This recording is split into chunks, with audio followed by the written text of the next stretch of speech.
Beri nama pedang ini Naga Puspa. Selamatkan dia. Jangan sampai jatuh ke tangan pendekar berwatak jahat.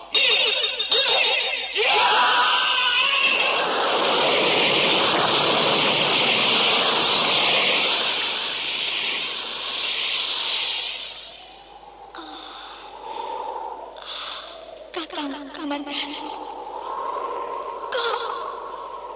kau masih juga tidak percaya bahwa aku mencintaimu. Maisin, maafkan aku, Maisin. Maisin. Maisin.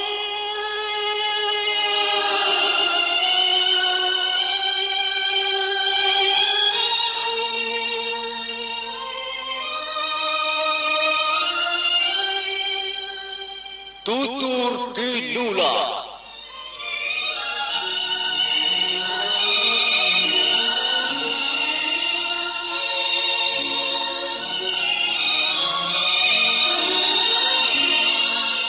Sebuah sandiwara radio serial, produksi Sanggar Cerita dan teater Sanggar Prativi.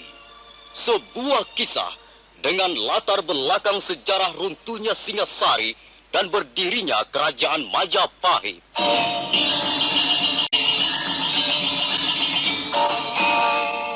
Sandiwara ini didukung oleh pemain-pemain radio yang sudah ternama. Ferry Fadli, Ivone Rose, dan Eli Ermawati.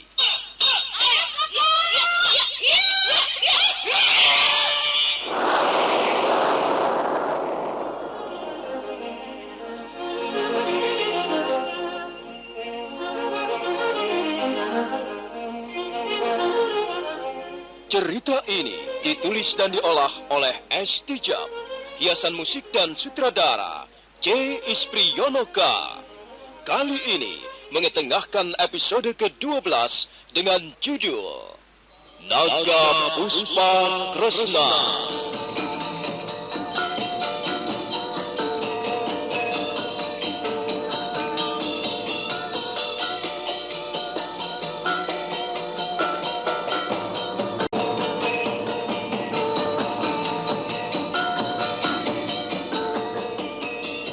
Dalam seri ke-357 ini didukung oleh para pemain Adi Nugroho dan Mucus sebagai Peronda, Ferry Fadli sebagai Arya Kamandanu, Neni sebagai istri kepala desa, Mario sebagai kepala desa, Arif sebagai Jongkong, Sono Sugiyakso sebagai Empu Lunggah, dan Asdi Suhastra pengantar cerita. Selamat menikmati.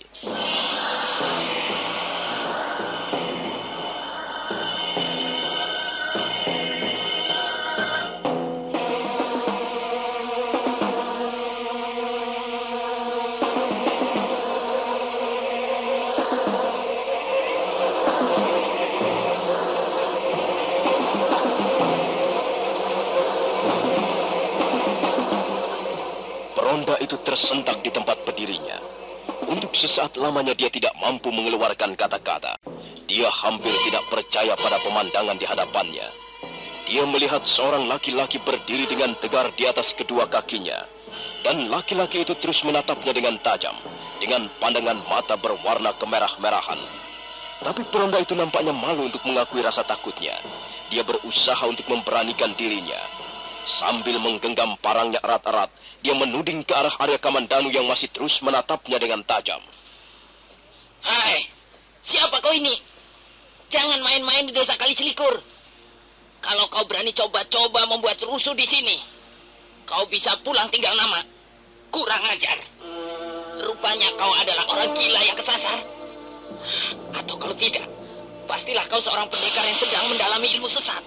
Arya Kamandanu masih belum menggeser letak berdirinya. Sambil terus-menerus menatap ke arah peronda, mulutnya mengeluarkan bunyi desisan panjang. Peronda itu menjadi gugup, dan dia mundur beberapa langkah. Kurang ajar. Rupanya kau coba-coba menakut-nakuti aku ya? Kau pikir aku ini siapa? Kalau kau masih juga berdiri di situ, Kepalamu akan kubuat belah dengan parangku ini. Iya.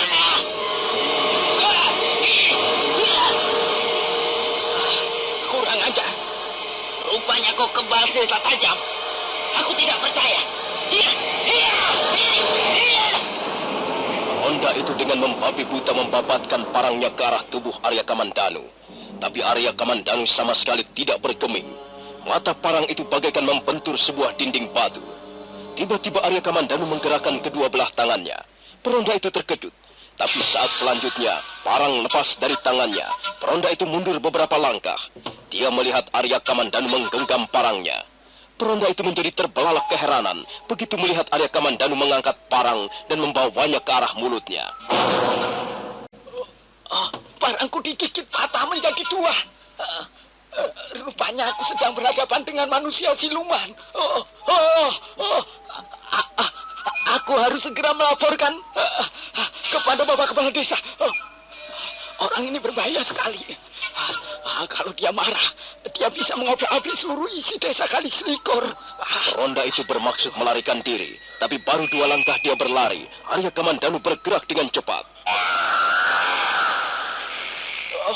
Tidak! Tolong!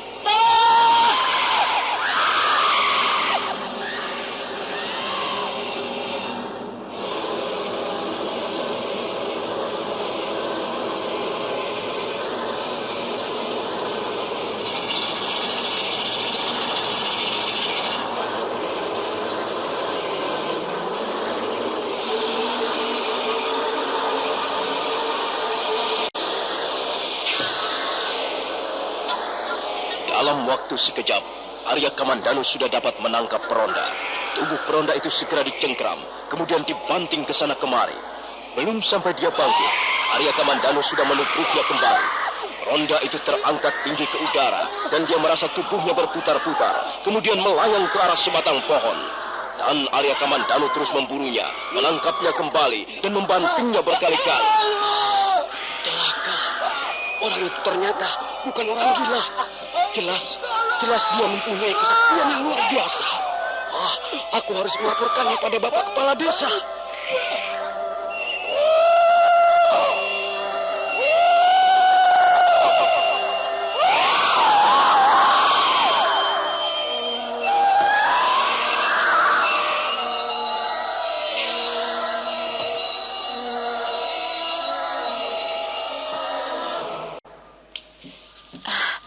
Bagaimana, Pak? Apanya yang rusak? Wah, kupikir di ruangan ini baru saja ada kerbau ngamuk, Nyai. Lihat saja, semua hancur berantakan. Dinding itu sampai jebol, dan meja ini sampai terbelah. Rupanya benar apa yang dikatakan si Jongkong. Paling tidak di ruangan ini telah terjadi baku hantam yang seru. Kalau terjadi baku hantam, mestinya pelakunya kan 2 orang, toh, Pak? Iya, mestinya begitu. Memang aneh sekali peristiwa ini. Jongkong mengatakan bahwa dia mendengar suara Mendur. Sedangkan kau mengatakan bahwa Mendur tidur bersamamu. Mana yang benar? Pak, Mendur itu jelas sedang tidur bersamaku. Tanya saja anaknya. Wong dia tidur pula sekali. Jongkong pasti telah salah dengar. Ya, mungkin juga bukan Mendur. Entahlah siapa perempuan itu. Atau barangkali ada siluman yang meminjam perempuan anak gadis kita, si Mendur itu. Bapak ini ada-ada saja. Bikin serem saja. Ya, sudahlah. Yang penting ruangan ini sudah diperbaiki. Untuk sementara, biar aku yang tidur di sini. Jongkong biar tidur di belakang sana. Pak. Bapak Kepala Desa, Pak Jongkong. Mengapa kamu teriak-teriak memanggilku? ada yang mau melapor, Pak. Katanya ada orang gila mengamuk di sana, di tepi desa. Kau lapor? Iya, Bapak Kepala Desa. Saya mau melapor. Saya dan seorang teman telah menemui seseorang yang bertingkah laku aneh, Pak. Semula kami mengira orang itu adalah orang yang tidak waras. Tapi ternyata tidak, Pak. Kau ini sedang melaporkan apa? Coba bicara yang jelas. Ada orang tidak waras, ternyata tidak. Apa maksudmu? Peronda itu kemudian menceritakan apa yang dialaminya bersama seorang temannya ketika menghadapi Arya Kamandanu. Dia juga menceritakan perihal bencana yang telah menimpa diri temannya itu. Juga tentang parang milik temannya yang patah menjadi 2 karena digigit manusia aneh. Apa benar yang kau laporkan ini? Benar, Pak Kepala Desa. Saya tidak bohong. Saya terpaksa lari melaporkan hal ini kepada Bapak Kepala Desa. Dan saya tinggalkan teman saya di sana. Entahlah apa yang terjadi dengan dirinya. Waktu itu dia telah menjadi bulan-bulanan orang aneh, Pak. Dia dibanting ke sana. Aduh, lalu bagaimana ciri-ciri orang itu? Dapatkah kau mengenalinya dengan baik? Iya. Saya kurang begitu jelas, Nyai.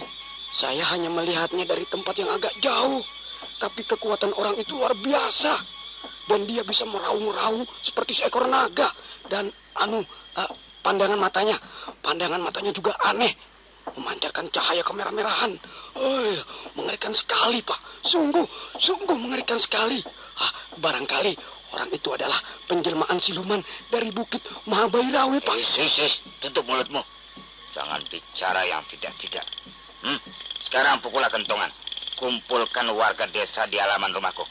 Ayo Jongkong. Iya. Bantulah dia memukul kentongan. Baik, Bapak Kepala Desa. Jongkong dan peronda itu pun segera melangkah ke arah gardu di depan rumah kepala desa. Selanjutnya mereka berdua memukul kentongan bertalu-talu.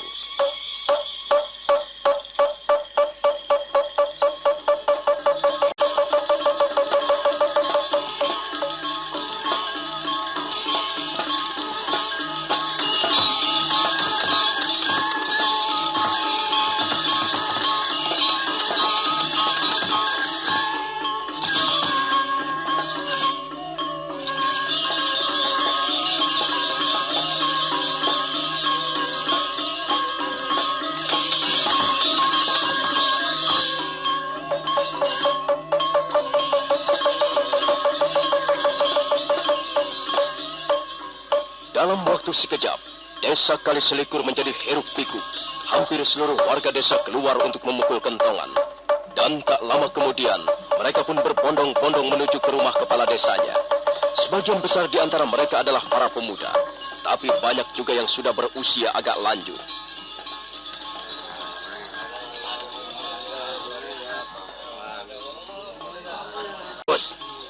Bagus sekali. Ya. Terima kasih atas kehadiran kalian. Malam ini nampaknya kita belum boleh istirahat dengan tenang. Seorang petugas ronda melaporkan kepadaku bahwa ada orang asing yang berkelakuan aneh masuk ke desa kita. Mungkin dia orang yang tidak waras. Mungkin juga tidak. Mungkin dia bermaksud membuat kerusuhan di desa kita. Tapi mungkin juga dia tidak bermaksud buruk. Ya, kita tidak tahu siapa dia dan apa maksudnya datang ke desa kita.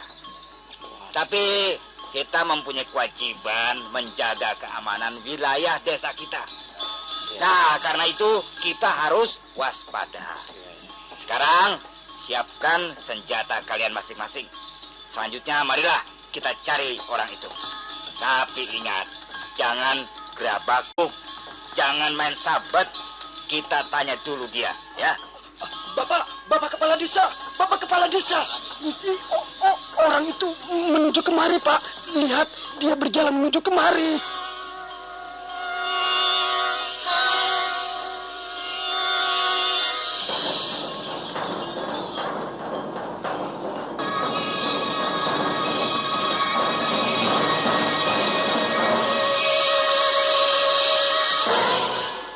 Serentak mereka menengok ke arah jalanan kecil di depan rumah kepala desa. Dan mereka segera melihat ada seorang laki-laki berjalan tegap ke arah mereka. Laki-laki itu berpakaian lusuh.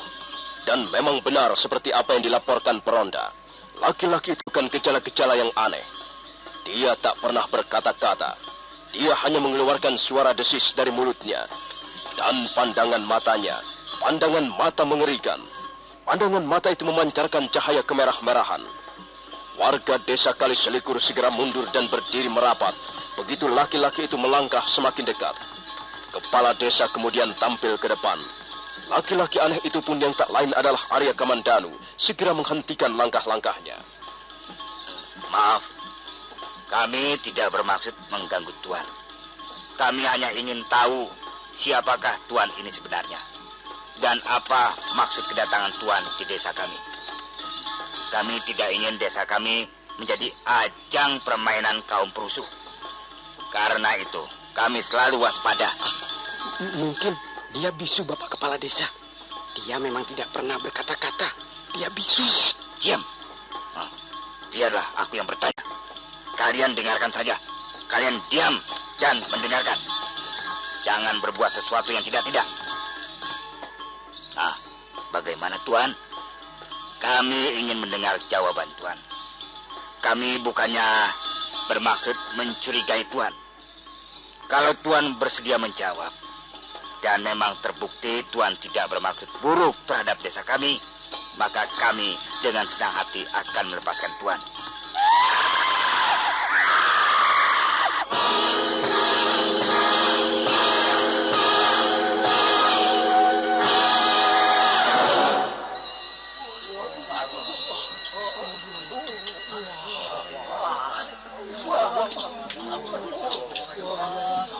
Bukan main terkejutnya kepala desa Kaliselikur. Dia sama sekali tidak menduga bahwa ada seorang manusia mampu meraung-raung seperti seekor naga. Untuk sesaat lamanya kepala itu tidak mampu mengeluarkan kata-kata sepatah pun. Ya, jagat Dewa Batara. Rupanya aku sedang berhadapan dengan manusia setengah siluman. Siapakah orang ini sebenarnya? Dan mengapa dia bisa sampai kemari? Dari mana asalnya? Suasana seketika menjadi sangat hening. Sebagian di antara warga desa mengkerut ketakutan melihat penampilan Arya Kamandanu yang mengerikan. Tapi mendadak, salah seorang warga desa dengan diam-diam menggenggam erat tombaknya, kemudian melemparkannya ke arah Arya Kamandanu.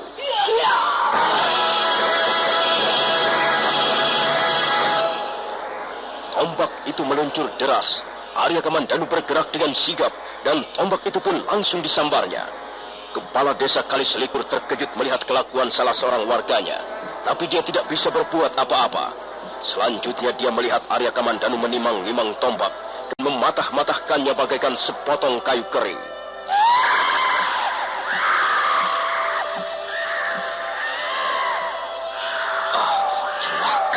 Celaka. Kita telah berhadapan dengan manusia setengah siluman. Ayo, kita sergap dia.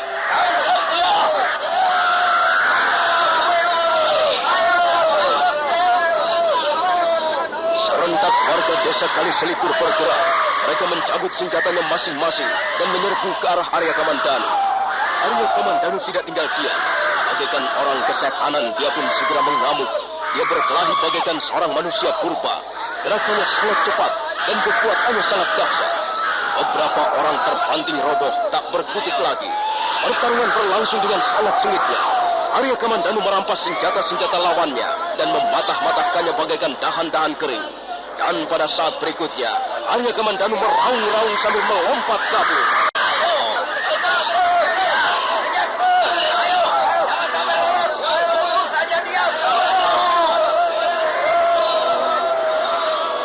Mengejar Arya Kamandanu.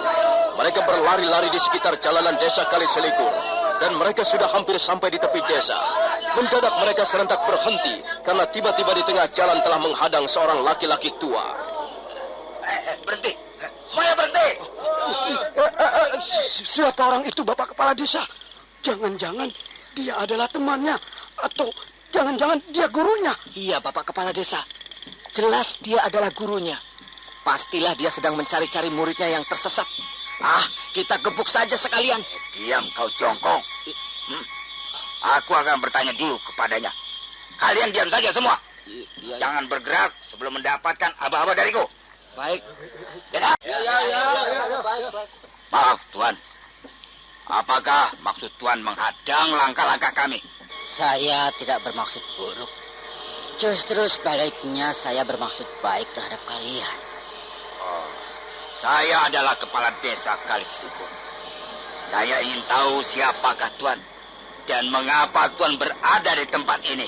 Nama saya Empu Lunggah. Saya tinggal di desa Kedung Pelung.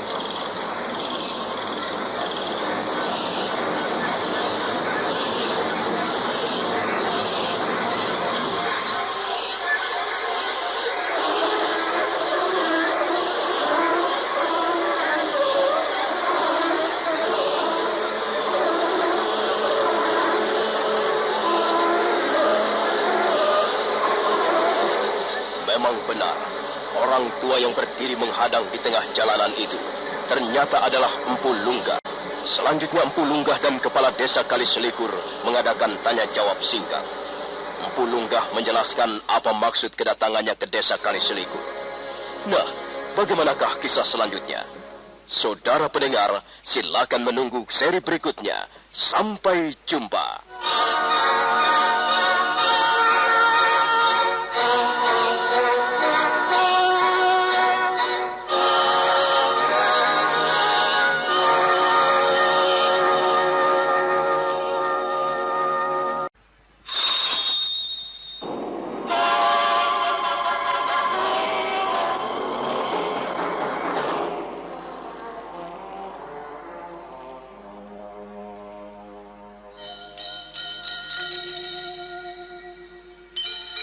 Beri nama pedang ini Naga Puspa. Selamatkan dia. Jangan sampai jatuh ke tangan pendekar berwatak jahat.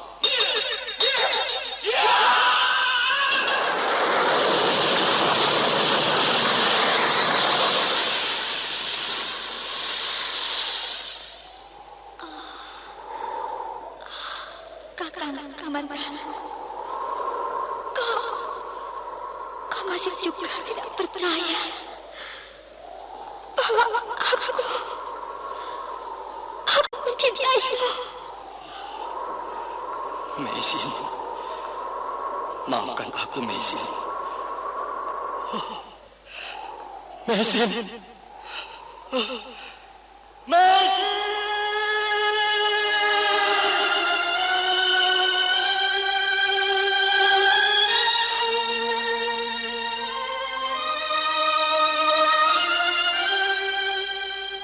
Tutur Tinula.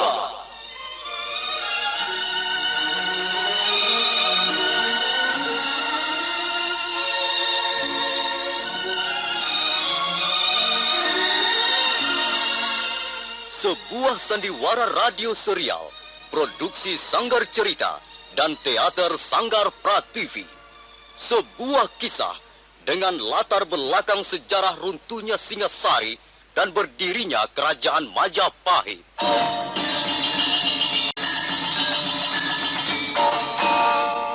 Sandiwara ini didukung oleh pemain-pemain radio yang sudah ternama. Ferry Fadli, Ivone Rose, dan Eli Ermawati.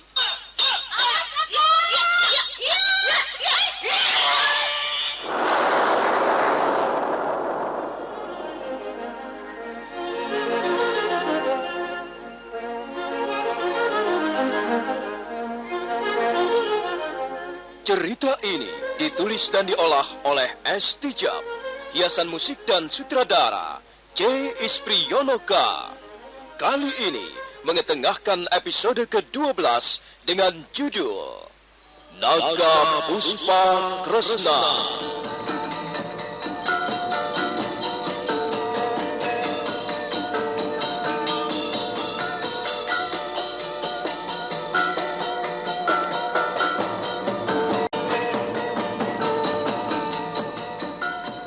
Dalam seri ke-358 ini didukung oleh para pemain Mario sebagai Kepala Desa, Sono Sukiakso sebagai Empu Lunggah, Ferry Fadli sebagai Arya Kamandanu, dan Asdi Suhastra pembawa cerita. Selamat.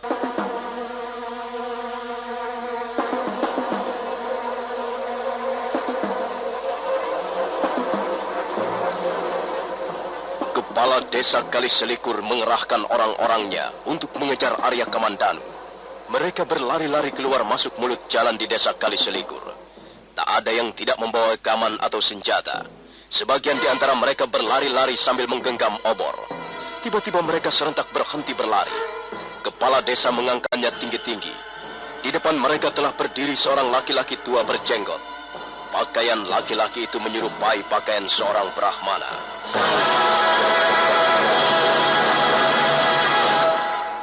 Maaf, Tuan. Siapakah Tuan ini? Mengapa Tuan menghadang jalan kami? Saya Empu Lunggah. Saya berasal dari desa Kedung Peluk. Apakah kami dapat mempercayai kata-kata Tuan?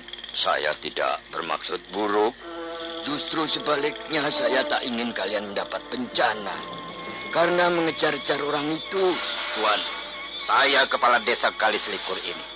Saya dan warga desa memang sedang mengejar-ngejar seseorang. Orang itu kami anggap perusuh.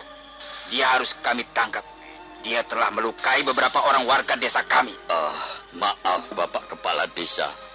Kalau Bapak Kepala Desa sudi mendengarkan saran saya, baiknya Bapak Kepala Desa dan seluruh warga desa jangan melanjutkan mengejar orang itu. Hah? Mengapa Tuan Lunggah berkata begitu? Apakah Tuan sanak saudaranya? Saya kenal dia. Saya kenal baik dengan dia. Beberapa waktu yang lalu, dia tinggal bersama saya di desa Kedung Peluk. Saya sendiri merasa sangat prihatin melihat keadaannya yang begitu menderita. Apakah dia sedang mendalami suatu ilmu yang berat? Maaf Bapak Kepala Desa. Saya tidak dapat menceritakannya kepada Bapak. Tapi kira-kira begitulah. Saya sangat mengkhawatirkan keadaannya. Dia membutuhkan pertolongan. Tapi dia berbahaya sekali, Tuan. Kalau tidak segera ditangkap dan diamankan, dia bisa mengacau di mana-mana. Dia mempunyai kekuatan yang luar biasa. Dia mampu mematah-matahkan pedang atau tombak bagaikan sepotahan kering. Itulah Bapak Kepala Desa. Maka saya sarankan, sebaiknya Bapak Kepala Desa dan warga desa seluruhnya janganlah mengejar orang itu. Berbahaya sekali. Nanti bisa jatuh korban banyak. Soal keamanan desa ini, sayalah yang akan bertanggung jawab, Pak. Apa maksud Tuan? Biarlah saya yang menangani orang itu. Saya akan mencarinya sampai ketemu dan mengamankannya. Saya jamin dia tidak akan kembali lagi ke desa Kali Selikur. Bagaimana kami bisa mempercayai kata-kata Tuan? Saya adalah orang tua Bapak Kepala Desa. Usia saya hampir mencapai 80 tahun. Saya tahu tidak ada gunanya menjadi seorang pendusta atau pembohong. Tapi kalau Bapak Kepala Desa masih belum bisa meyakini kata saya, terserah. Silakan. Saya tidak dapat menghalang-halangi. Jika Bapak Kepala Desa tetap bermaksud mengejar orang itu. Tapi saya tidak menanggung akibatnya. Baiklah. Ya, agaknya saya bisa mempercayai kata-kata Tuan. Baiklah. Ayo, kita kembali. Ayo kita kembali ke rumah masing-masing. Ayo.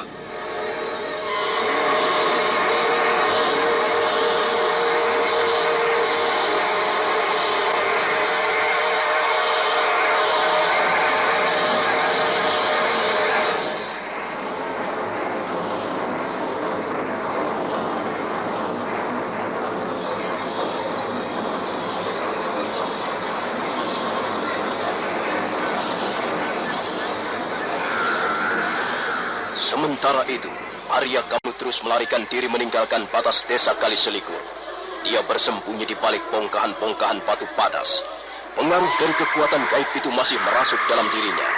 Dan hal itu bisa dilihat dari pancaran matanya yang menyinarkan cahaya kemerah-merahan. Dalam keadaan seperti itu, Arya Kamandanu mirip makhluk purba yang tersesat masuk pintu peradaban manusia. Dia meraung-raung, dia merintih-rintih, dan dia nampak sangat menderita. Tiba-tiba dia berhenti menggerak. Dia merasa tidak senang melihat kehadiran seseorang. Matanya bernyala-nyala bagaikan bara api ketika Empu Lunggah melangkah perlahan-lahan mendekatinya. Sudahlah Angger Kamandanu. Hentikanlah semua ini. Saya akan menolongmu, Nger. Tuh, Sang Yang Widi. Mengapa kau siksa Angger Kamandanu seperti ini? Berilah dia kekuatan.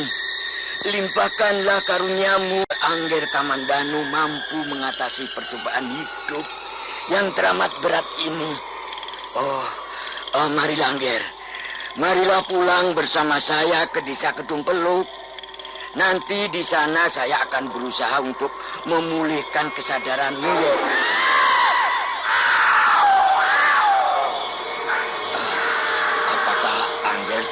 dapat mengenali saya lagi? Ger, cobalah Angger berusaha untuk memulihkan kesadaran. Janganlah dituruti hawa nafsu berwarna merah itu. Tenangkanlah hatimu, Ger. Teguhkanlah jiwamu.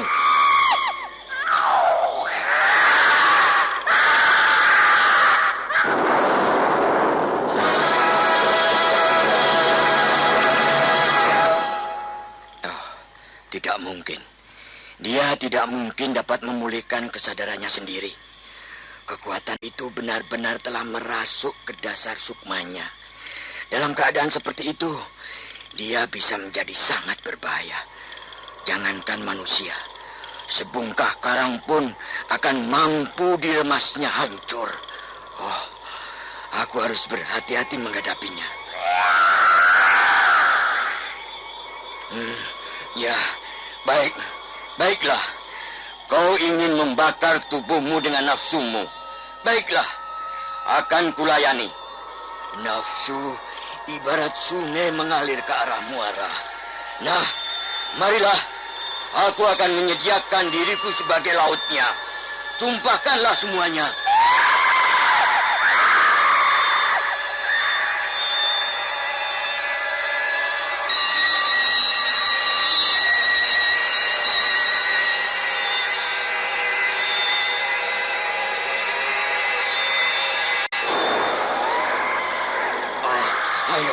Ayo, Ger. Baik. Iya. Dan terjadilah pertarungan sengit. Arya Kamandanu mengamuk bagaikan orang gila. Dia gentayangan ke sana kemari sambil berusaha menerkam Pulungga. Tapi Pulungga menghadapinya dengan perasaan tenang. Dia menghindar ke kiri ataupun ke kanan. Setiap kali Arya Kamandanu menyerbu dengan menggebu-gebu. Dan setiap kali serangannya gagal, Arya Kamandanu semakin bertambah marah.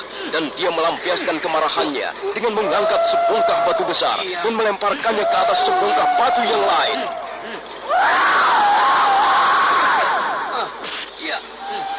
Pulunggah terus berusaha memancing kemarahan Arya Kamandanu, menguras kekuatan gaib yang merasuk dalam dirinya.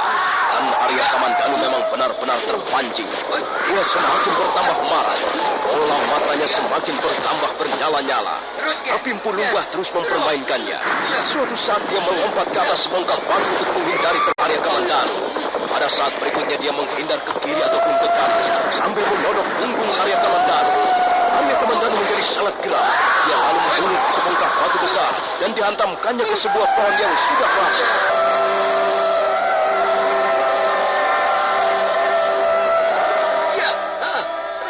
Mereka terus bertarung dengan sengitnya. Arya Kamandanu semakin bertambah penasaran karena serangan-serangannya selalu menyerang ruangan kosong. Nampak tubuhnya menjadi mulai melemah. Tiba-tiba Arya Kamandanu berhenti menyerang. Dia meraung sekeras-kerasnya sambil memukul dirinya sendiri, menjambak rambutnya, menendang-nendang batu sekencang-kencangnya. Pulungga terkejut ketika melihat Arya Kamandanu mendadak berlari kencang sambil terus meraung-raung.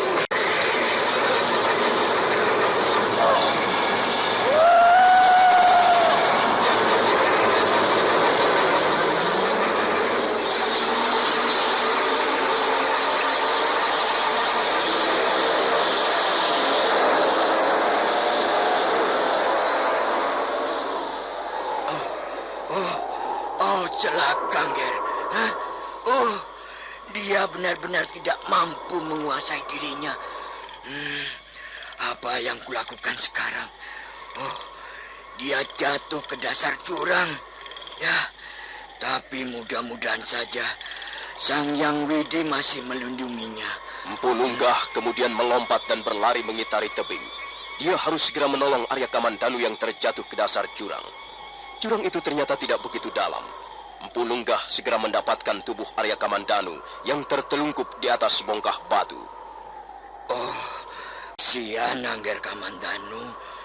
Semua ini gara-gara dongengan itu. Semua ini gara-gara aku telah menuturkan dongengan tentang ular naga Puspakresna. Dan beginilah akibatnya. Angger Kamandanu menjadi korban. Pulunggah kemudian mendukung tubuh Arya Kamandanu. Benar, Nger. Syukurlah Angger sudah dapat mengenali saya kembali. Sakit sekali rasanya seluruh tubuh saya, Bapak Lungga. Sepertinya saya baru saja mengadakan pertarungan sengit melawan beribu-ribu orang prajurit musuh. Angger memang sedang dalam keadaan bertarung antara hidup dan mati. Tapi musuh-musuh Angger bukanlah prajurit, melainkan diri Angger Kamandanu sendiri. Saya hampir tak bisa mengingat apa yang baru saja terjadi, Bapak Lungga. Benar-benar seperti mimpi. Tapi saya merasa lega sekarang. Saya tidak penasaran lagi. Saya telah membuktikan kebenaran kata-kata Bapak Lungga. Memang, dongengan bisa menjadi suatu kenyataan. Dan saya telah melihat dan mengalaminya sendiri. Saya telah bertemu dengan ular naga Puspakresna. Oh, itu adalah peristiwa yang benar-benar langka, Angger. Barangkali memang benar Angger adalah jodohnya. Apakah Angger masih dapat mengingat peristiwa itu, walaupun hanya samar-samar, Angger? Iya, saya dapat mengingatnya, Bapak Lungga. Beberapa kali saya bertemu dengan wujudan yang merupakan penjelmaan dari ular naga Puspakresna. Dan akhirnya, saya dapat bertemu dengan wujud aslinya. Arya Kamandanu kemudian menceritakan pertemuannya dengan ular naga Puspakresna. Sampai akhirnya dia bertarung dengan ular naga Puspakresna. Dan ular naga berwarna hitam legam itu berhasil menggigit lehernya. Demikianlah, Bapak Lungga. Setelah dia menggigit leher saya menjadi seperti hilang keseimbangan. Darah saya bergolak. Jantung saya seperti hendak meledak rasanya. Dan leher saya terasa nyeri. Dan mata saya terasa panas sekali. Angger harus dapat menguasai diri. Angger harus terus berusaha untuk tenang. Jangan turuti arus itu, Angger. Berhentilah dan bersikap setenang mungkin. Bapak Lungga. Bapak Lungga. Oh, ada apa, Angger? Tolonglah saya, Bapak Lungga. Leher saya. Leher saya nyeri. Tolong Bapak Lungga. Tolonglah saya. Aduh. Mata saya terasa panas, Bapak Lungga. Tahan. Saya tidak tahan. Aduh. Tahan, Angger. Tahan dah. Usahakanlah bersikap tenang. Jangan ikuti arus nafsu itu. Tahanlah dirimu. Tidak bisa, Bapak Lungga. Tidak bisa. Angger. Arus kekuatan itu mengalir semakin lama semakin kencang. Aduh. Leher saya. Mata saya. Tolong, Bapak Lungga. Tahan, Ger. Tahan. Tenangkan dirimu. Atur pernapasan dan tenangkan dirimu. Jangan ikuti arus itu, Ger. Tidak bisa, Bapak Lungga. Tahan. Leher saya. Tahan. Leher saya. Aduh. Tenang, Ger. Ger.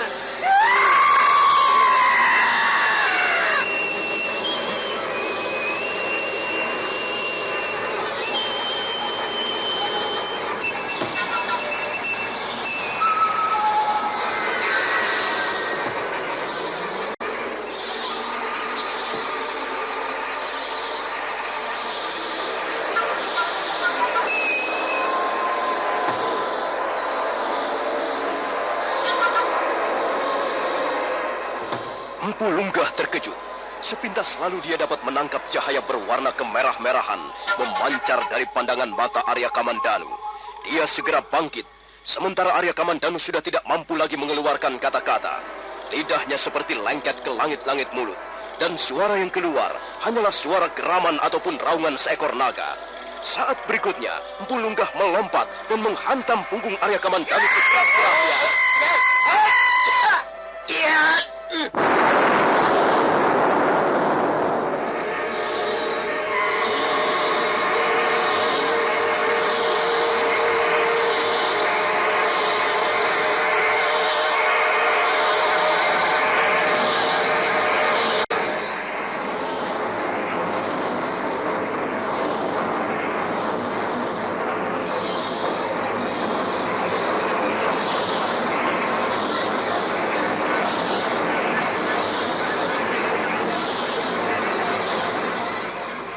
Empu Lunggah terpaksa melakukannya. Dia khawatir Arya Kamandanu tak mampu mengendalikan dirinya untuk kemudian kembali termakan oleh arus kekuatan gaib. Karena itu dia segera menghantam punggung Arya Kamandanu dan Arya Kamandanu pun jatuh terkulai. Saat berikutnya, Empu Lunggah kembali mendukung tubuh Arya Kamandanu dan membawanya ke desa Kedung Pegu.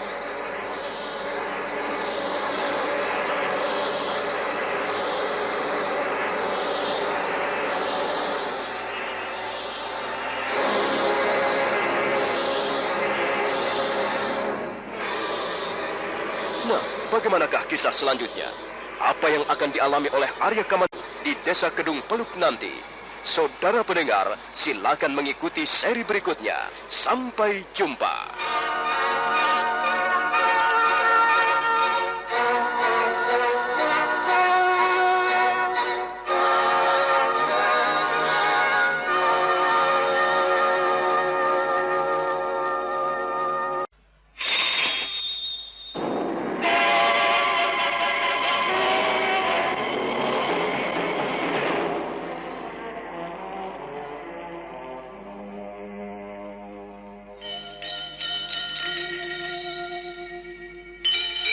Beri nama pedang ini Naga Puspa.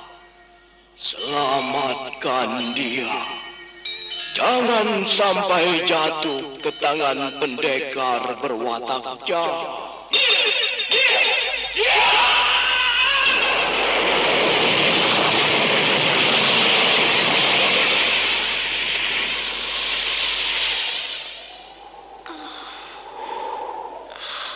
Kakang Kamandanu, kau masih juga tidak percaya bahwa aku mencintaimu.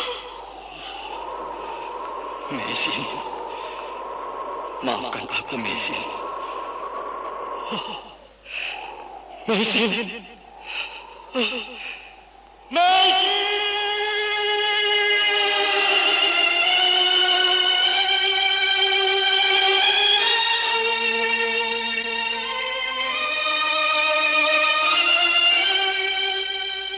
Tutur Tinula.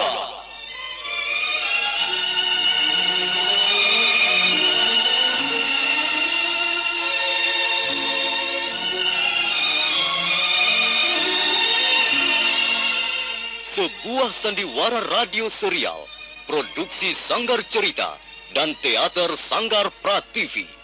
Sebuah kisah dengan latar belakang sejarah runtuhnya Singasari dan berdirinya Kerajaan Majapahit.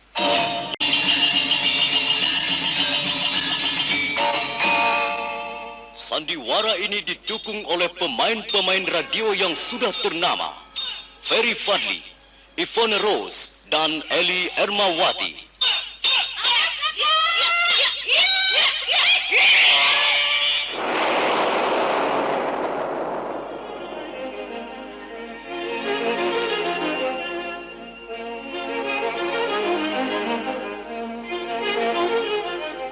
Cerita ini ditulis dan diolah oleh S. Tijab, hiasan musik dan sutradara C. Ispriyonoka.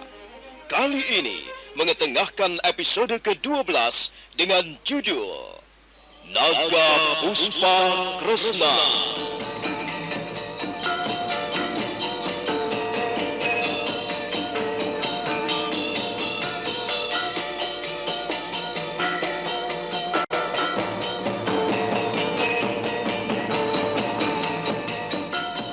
Dalam seri ke-359 ini didukung oleh para pemain Ferry Fadli sebagai Arya Kamandanu, Sono Sugiyakso sebagai Empu Lunggah, Lili Nur Indasari sebagai Luh Jinggan, dan Asdi Suhastra pembawa cerita. Selamat menikmati.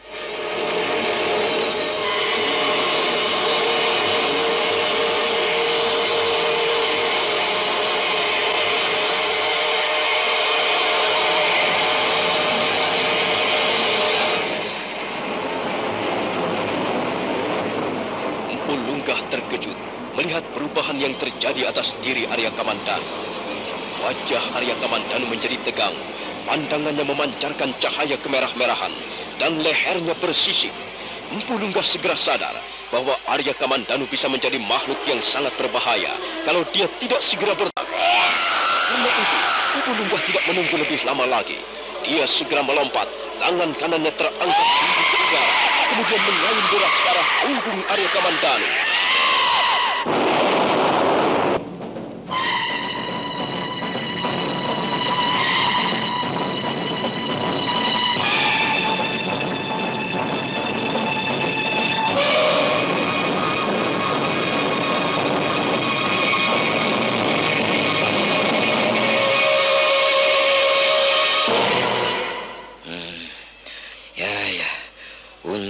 aku segera bertindak. Kasihan Angger Kamandanu. Tapi kalau tidak segera aku buat pingsan, dia bisa menjadi berbahaya. Baiklah, aku tidak boleh lama-lama berada di tempat ini. Aku akan segera membawanya pulang ke Gedung Peluk. Kembali Empu Lunggah membopong tubuh Arya Kamandanu. Kemudian pada saat fajar hampir menyingsing. Sekarang kau telah kembali berada di Gedung Peluk. Semalam ayahku membawamu, entah dari mana. Kau digotong-gotong dalam keadaan pingsan. Pakaianmu kotor sekali, Kakang. Pakaianmu kotor dan lusuh. Apakah kau tidak ingin berganti pakaian? Biarkan dulu adikku. Tubuhku masih terasa sangat lemah. Juga pikiranku belum tenang. Kalau begitu, kau harus istirahat, Kakang. Oh ya, apakah kau tidak ingin makan sedikit? Aku baru merasa sekarang. Aku memang agak lapar. Nah, kalau begitu tunggu sebentar ya. Aku akan menyiapkan makanan untukmu. Tunggu sebentar ya, Kakang. Luh Jinggan bergegas meninggalkan ruangan tidur Arya Kamandanu. Sementara Kamandanu masih terbaring sambil merenungkan peristiwa-peristiwa yang baru saja dialaminya. Tak lama kemudian, Luh Jinggan sudah kembali lagi dengan membawa semangkok bubur manis. Aku membuat bubur manis. Makanlah, Kakang. Makanlah sedikit. Tidak usah. Kau tidak usah bangun. Biarlah aku yang akan menyuapimu. Kau berbaring saja di situ. Aku bisa makan sendiri, adikku. Iya, aku tahu. Tapi aku ingin menyuapimu. Kau mau bukan? Aku menyuapimu. Nah, bukalah mulutmu, Kakang. Di samping manis, bubur ini juga gurih karena aku masak dengan santan kelapa. Kau baik sekali padaku, adikku. Terima kasih atas kebaikanmu. Sudahlah, Kakang. Aku senang melakukannya kok. Ayo, makanlah. Kau harus menghabiskan bubur satu mangkuk ini ya. Sebenarnya Arya Kamandanu merasa risih, tapi dia tidak ingin mengecewakan Haris itu. Karena itu dia menurut saja ketika Luh Jinggan menyuapinya bubur manis. Kau memperlakukan aku seperti seorang bayi, adikku. Kau memang bayi, Kakang. Bayi yang besar sekali. Ayolah, Kakang. Kau harus menghabiskannya ya. Dan setelah itu, aku sudah menyiapkan minuman untukmu. Air rebusan asam gunung ini sangat baik untuk memulihkan tenagamu.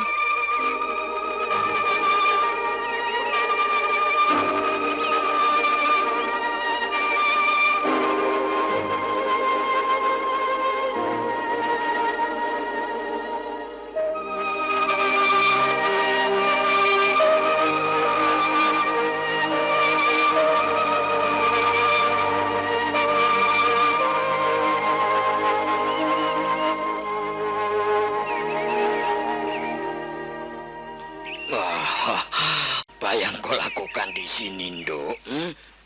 Janganlah mengganggu Angger Kamandanu. Biarkan Angger Kamandanu istirahat, Nduk. Siapa yang mengganggu, Ayah? Lihatlah, aku telah menyuapinya dengan bubur manis.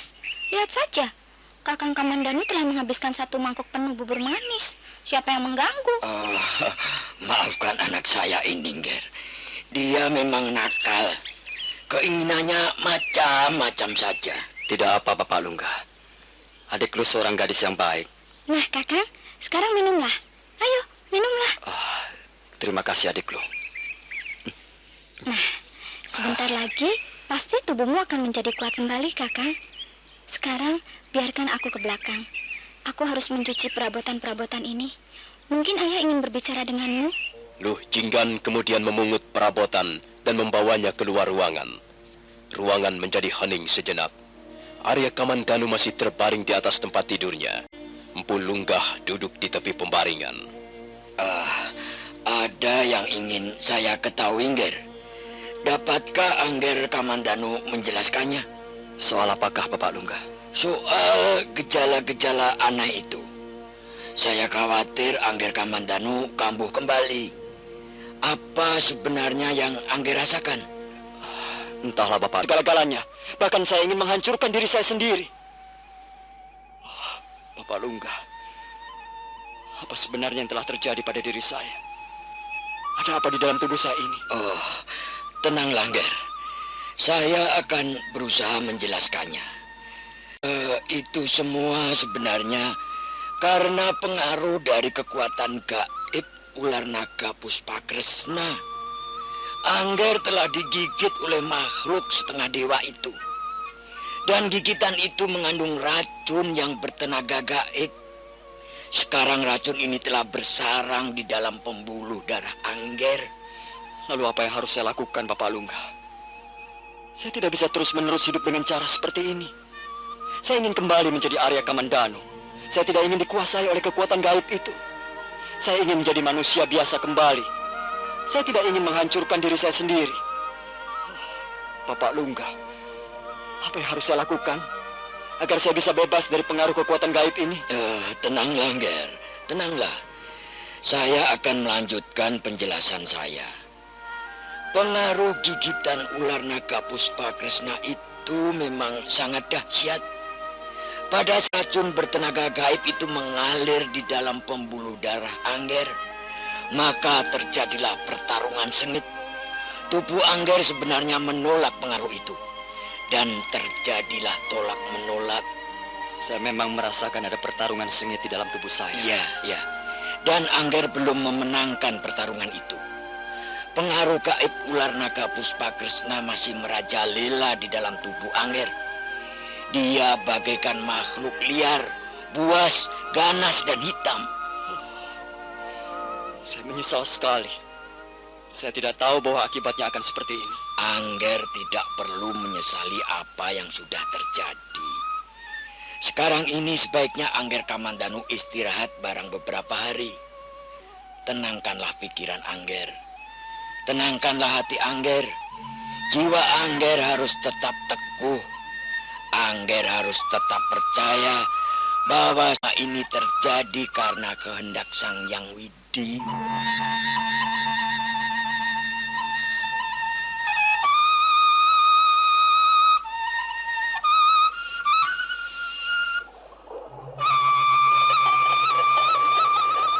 Sudah 2 hari lamanya Arya Kamandanu kembali berada di pondok kediaman Empu Lunggah di desa Kedung Pelu. Selama 2 hari itu Arya Kamandanu merasakan tubuhnya biasa-biasa saja. Tidak ada gejala-gejala aneh yang muncul. Dan pada hari yang ketiga, dia pergi ke belakang pondok, ke sebuah sungai kecil untuk membersihkan tubuhnya. Ketika Arya Kamandanu tengah mencuci wajahnya, Luh Jinggan muncul membawa sekeranjang pakaian kotor.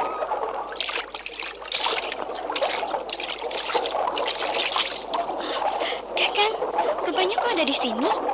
Tadi ayah mencarimu. Aku sudah tidak betah lagi, adikku. Tubuhku sudah sangat kotor. Sudah beberapa hari aku tidak menyentuh air. Rasanya lengket dan berdebu. Aku sudah menyiapkan seperangkat pakaian kering untukmu, Kakang. Tadi aku letakkan di atas pembaringanmu. Oh, terima kasih, adikku. Terima kasih. Oh ya, Kakang. Mengapa kau tidak menyusul kakak Uni ke Majapahit? Mengapa kau menanyakan soal itu? Tidak apa-apa. Hanya sekedar ingin bertanya saja. Kalau kau tidak bersedia menjawab, aku juga tidak apa-apa kok. Aku belum bisa pergi kemana-mana, adikku. Aku sudah menanggung beban yang sangat berat. Ayah juga berkata begitu. Katanya kau tidak begitu sehat. Memang. Aku merasa bahwa tubuhku masih belum sehat. Belum seperti orang-orang. Kakang? Ada apa, Kakang? Mengapa kau memalingkan wajahmu? Tidak. Tidak apa-apa, adikku. Perutku agak mules. Mules? Coba akan kulihat. Tidak usah, adikku. Jangan. Lebih baik kau segera pergi. Tinggalkan aku sendiri. Tinggalkan aku di sini. Ada apa, Kakang? Mengapa kau menggigil seperti orang kedinginan begitu? Palingkan wajahmu kemari, Kakang. Mengapa kau menyembunyikan wajahmu? Cepat, pergilah, adikku. Tinggalkan aku sendirian. Cepat, adikku. Ada apa sebenarnya? Ada apa dengan dirimu, Kakang Kamandanu?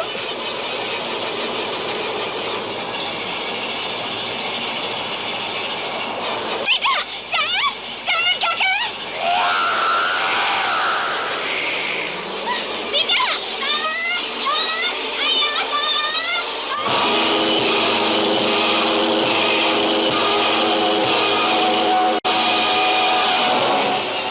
Ayah, Ayah! Buka pintunya, Ayah! Cepat, Ayah! Buka pintunya!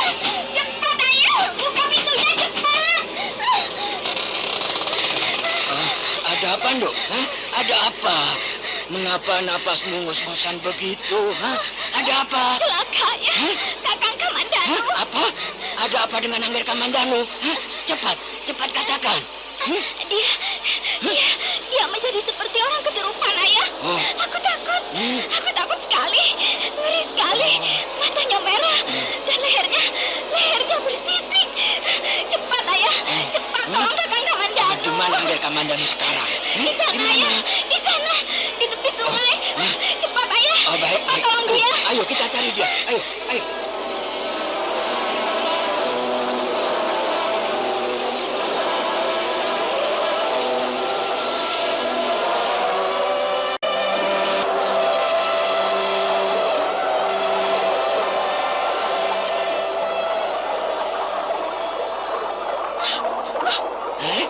Mengapa tidak ada? Mungkin dia sudah pergi, Ayah. Tadi dia ada di sini bersama aku, Ayah. Sudah berapa lama? Belum lama, Ayah. Baru saja.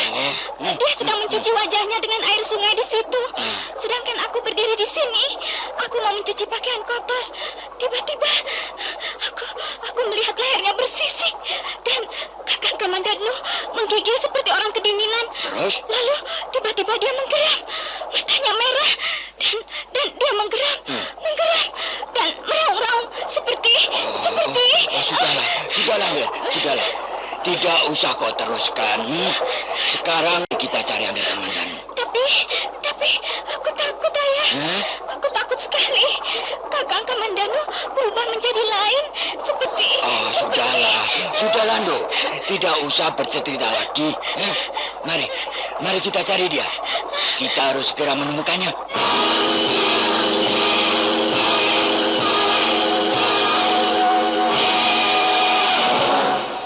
Empu Lunggah dan Luh Jinggan segera bergegas meninggalkan tepian sungai. Mereka mencari Arya Kamandanu yang nampaknya sudah berubah menjadi makhluk setengah siluman. Luh Jinggan berlari-lari kecil di belakang ayahnya. Mereka mencari Arya Kamandanu di sepanjang sungai. Tapi karena tidak menemuinya, mereka kemudian mencari di tempat lain.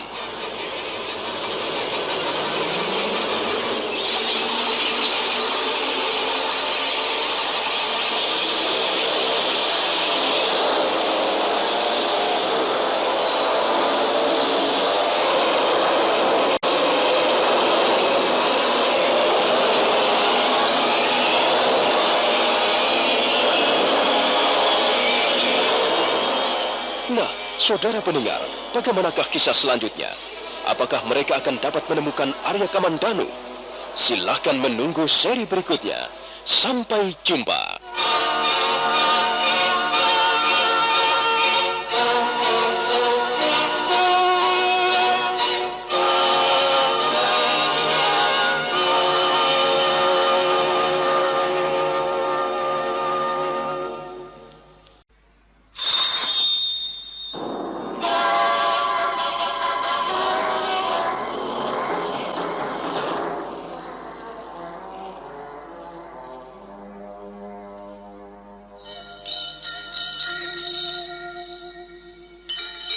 Beri nama pedang ini Naga Puspa.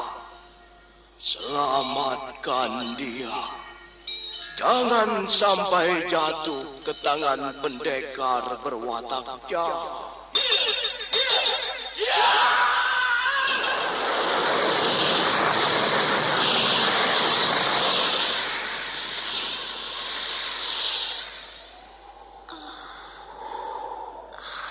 Kakang Kamandanu, kau masih juga tidak percaya bahwa aku mencintaimu. Mesin, maafkan aku, Mesin. Mesin. Mesin.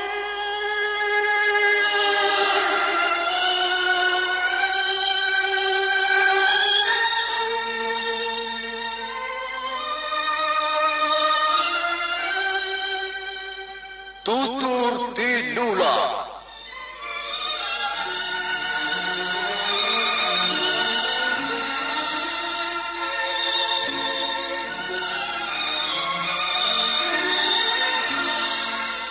sebuah sandiwara radio serial, produksi Sanggar Cerita dan Teater Sanggar Prativi. Sebuah kisah dengan latar belakang sejarah runtuhnya Singasari dan berdirinya Kerajaan Majapahit.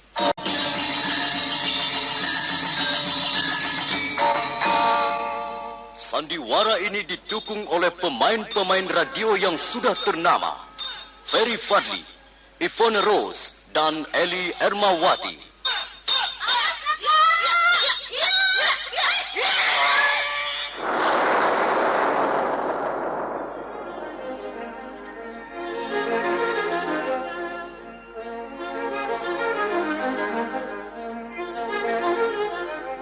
Cerita ini ditulis dan diolah oleh S. Tijab, hiasan musik dan sutradara C. Ispriyonoka. Kali ini mengetengahkan episode ke-12 dengan judul Naga Puspa Kresna.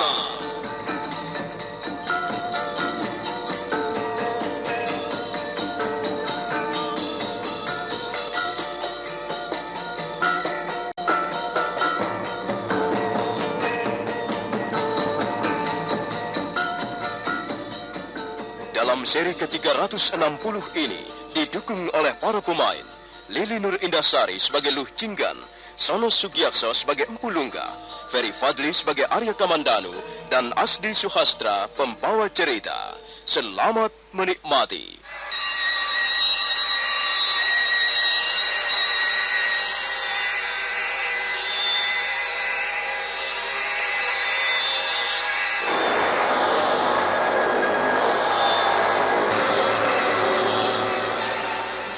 Dan Luh Cinggan segera berlari-lari meninggalkan tepian sungai.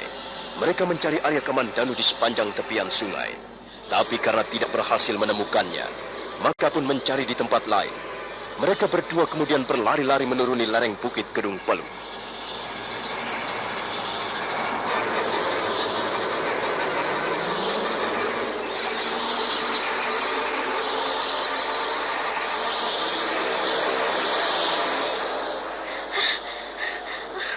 Kemana kita akan mencarinya, Ayah? Pokoknya kita harus segera menemukannya, Nduk. Keadaan Angger Kamandanu sekarang ini sedang gawat. Apa sebenarnya yang sedang dialami Kakang Kamandanu, Ayah? Apakah dia sakit? Ya. Dia tidak begitu sehat. Dia membutuhkan perawatan. Dengar, Ayah. Itu dia. Ayo, Nduk. Cepat. Ikuti aku, Nduk.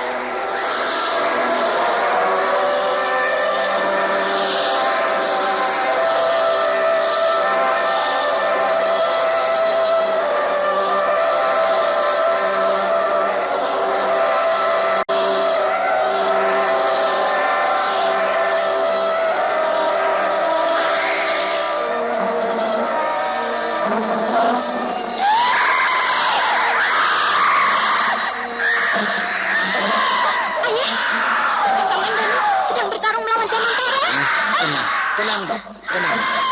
Aku akan mencari akal untuk menyelamatkan mereka. Cepat, Ayah. Lihat. Jamantara bisa terbunuh. Lihat. Dia dibanting ke sana kemari. Cepat, Ayah. Tolong, Jamantara. Tenanglah. Jangan gugup. Kita akan menolong mereka. Bukan hanya Jamantara. Kita juga akan menolong Angger Kamandanu. Coba panggil. Jamantara.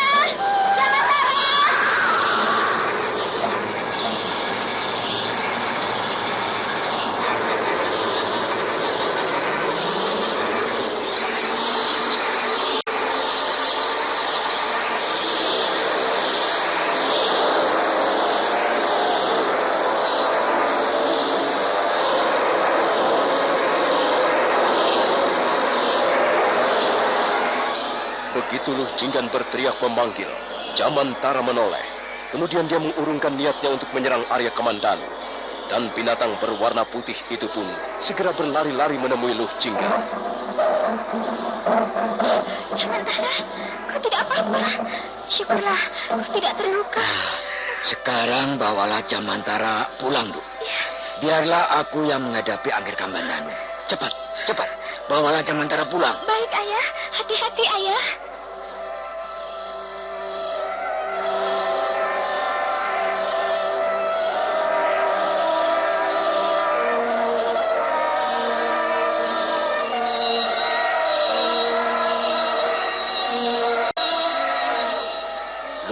Cinggan segera membawa Jamantara pergi. Melihat harimau putih itu pergi, Arya Kamandanu kelihatan sangat marah. Dia melompat dengan garang. Dia akan memburu Jamantara yang terus berlari-lari kecil di sebelah Luh Cinggan. Tapi mendadak Empu Lunggah menghadang jalannya. Nah, apa yang akan kau lakukan sekarang? Aku siap melayanimu. Aku tahu kau bukanlah Angger Kamandanu, melainkan kau adalah siluman sakti Naga Puspa Kresna. Aku tidak ingin kau membuat kerusuhan di sini. Dan aku tidak ingin kau mengganggu raga Angger Kamandanu. Aku tahu kau adalah kekuatan gaib yang merasuk di dalam debu dan hawa nafsu. Kau memang dahsyat. Kekuatanmu bisa meruntuhkan dinding karang. Tenagamu besar, sebesar tenaga 10 gajah tumpuk menjadi satu. Tapi tidak sepantasnya kau membuat seorang manusia menderita. Ayo, hadapilah aku.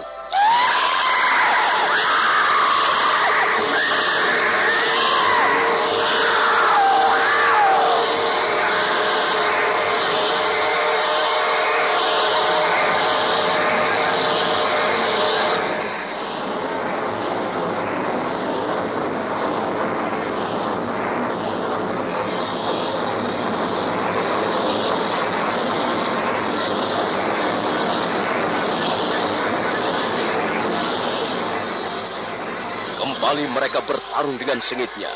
Empu Lunggah sengaja memancing kemarahan Arya Kamandanu agar memuncak tinggi. Dan pancingan itu tepat mengenai sasarannya. Arya Kamandanu marah. Matanya merah bagaikan memancarkan bara api. Dia mengamuk, dia meraung-raung dan mengamuk menerjang ke arah Empu Lunggah. Tapi Empu Lunggah bergerak dengan lincah sekali. Dia melompat ke kiri ke kanan untuk menghindari sergapan Arya Kamandanu. Kadangkala dia jungkir balik di udara, kemudian hinggap dengan manis di sebongkah batu. Arya Kamandanu semakin marah. Tiba-tiba dia berhenti tidak menyerang.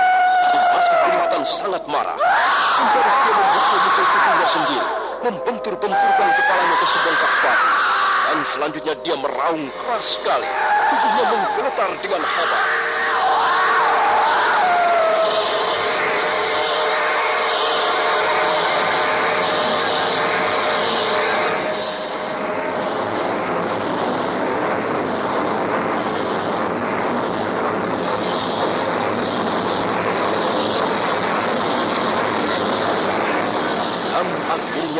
Arya Kamandanu menjadi limbung sejenak, kemudian roboh. Empu Lunggah segera memburunya. Angger Kamandanu, kasihan sekali kau, Angger. Mengapa bisa menjadi begini? Angger, jangan khawatir. Akulah yang akan bertanggung jawab. Aku akan mencari cara untuk membantu Angger mencampakkan beban berat ini.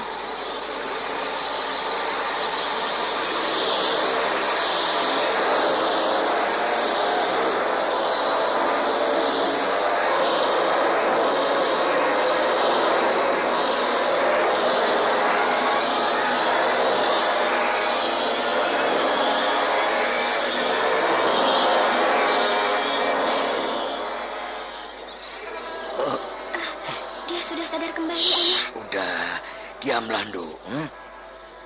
Bagaimana, Angger? Kelihatannya Angger sangat lelah. Iya, benar, Bapak. Saya lelah sekali. Saya merasa tubuh saya sangat lemah. Sepertinya saya tidak mempunyai tulang-tulang lagi. Apa kau tidak sadar akan apa yang kau alami, Kakang Kamandanu? Tidak, adikku. Saya sama sekali tidak tahu apa yang sedang terjadi. Saya hanya merasakan bahwa di dalam tubuh saya ada 2 makhluk raksasa yang sedang bertarung dengan sengitnya. Oh, aneh sekali. Kau hampir saja membunuh Jamantara, Kakang. Entah, adikku. Saya tidak tahan lagi. Saya ingin bebas dari penderitaan semacam ini. Hei, lihat, Ayah. Lihat pundak kirimu, Kakang.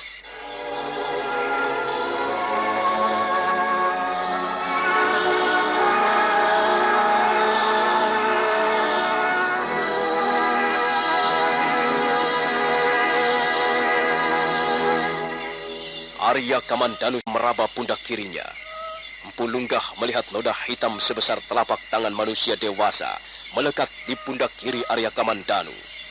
Arya Kamandanu menjadi sangat sedih. Dia menundukkan wajahnya.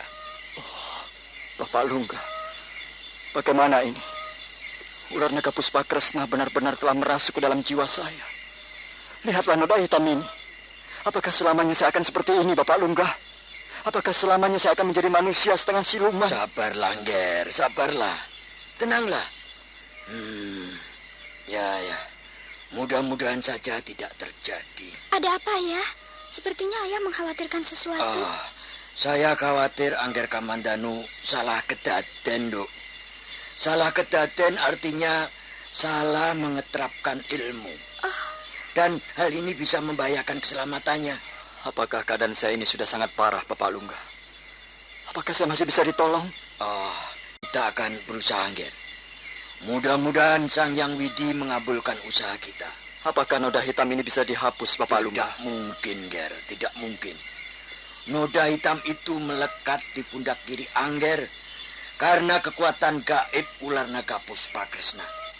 Dia tidak mungkin dihapus. Sekalipun dagingnya disayat, noda hitam itu akan tetap melekat di situ. Kecuali apa, Bapak Lunggah? Kecuali apa? Nah, sekarang begini saja, Nger. Noda hitam itu memang harus dihapuskan. Dan barangkali cara ini bisa digunakan. Cara yang saya maksudkan ialah bersamadi. Bersamadi? Iya, Nger. Angger harus bersamadi. Menutup diri di dalam sebuah gua, tanpa makan, tanpa minum, tanpa melihat cahaya, dan sambil terus-menerus mengucapkan mantra. Berapa lama saya harus bersemadi, Bapak Lunggah? Sampai noda itu terhapus dengan sendirinya, Nger. Memang hanya inilah satu-satunya cara. Apakah Kakang Kamandanu sedang mendalami ilmu hitam, ayah? Tidak, Nduk. Tidak. Bukan ilmu hitam. Kalau bukan, mengapa pundak kirinya menjadi hitam? Sebenarnya tidak ada ilmu hitam atau ilmu putih. Ilmu adalah kemampuan manusia untuk menggali salah satu unsur kehidupan. Dan unsur kehidupan yang beraneka ragam ini sebenarnya sumbernya hanyalah satu. Dan yang satu ini tidak mempunyai warna. Karena itu tidak bisa digolongkan hitam ataukah putih. Yang membuat ilmu menjadi hitam atau putih adalah watak manusianya. Penggunaannya, pengeterapannya di dalam kehidupan sehari-hari. Jika ilmu digunakan untuk meraih tujuan-tujuan jahat, menyakiti orang, membuat orang lain menderita, tentu saja ilmu itu akan menjadi ilmu hitam. Nah, bagaimana, Nger?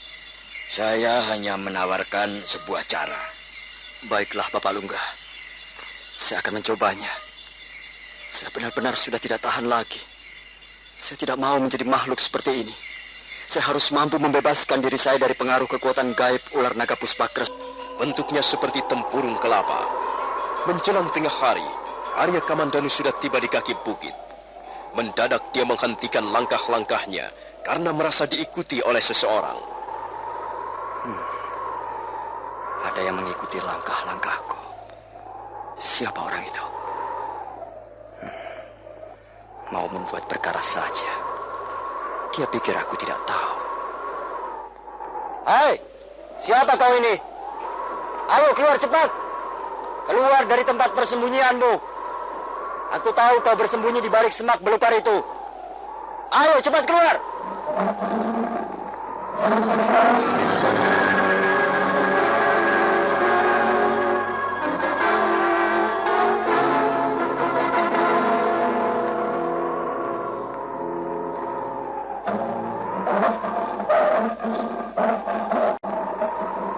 Adiklu? Mengapa adiklu menyusulku kemari? Jangan, adiklu. Ayahmu sudah melarang. Lebih baik kau segera kembali. Siapa yang menyusulmu, Kakang? Tidak ada yang menyusulmu? Jangan begitu, adiklu. Kasihan Bapak Lunggah. Nanti Bapak Lunggah mencarimu ke sana kemari. Ayah tidak akan mencariku. Aku sudah minta izin kok. Saya tidak percaya. Ayo cepat, adik Luh. Kembalilah. Jangan mengikuti aku. Aku tidak mengikutimu, Kakang. Aku sedang berjalan-jalan kok. Ayo sudah berjanji padaku, kalau dia sudah kembali, aku ganti diberi kesempatan untuk berjalan-jalan. Dan lagi, apakah jalanan ini milikmu? Kau pintar sekali berkata-kata. Aku tahu, kau pasti bermaksud mengikuti aku, ya kan? Aku tidak akan mengganggumu, Kakang. Aku akan bermain-main dengan Jamantara. Aku sudah tahu tempat yang akan kau pergunakan untuk bersamadi. Aku sudah beberapa kali melihat tempat itu. Jadi kau benar-benar bermaksud ikuti aku? Kalau Kakang keberatan, aku tidak apa-apa. Aku bisa mencari tempat lain untuk bermain-main. Baiklah, aku tidak keberatan. Ayolah kita berjalan bersama-sama. Tapi dengan syarat, kau tidak akan mengganggu aku. Terima kasih, Kakang. Terima kasih. Aku memang sengaja mengikutimu kok. Ayo, Jamantara.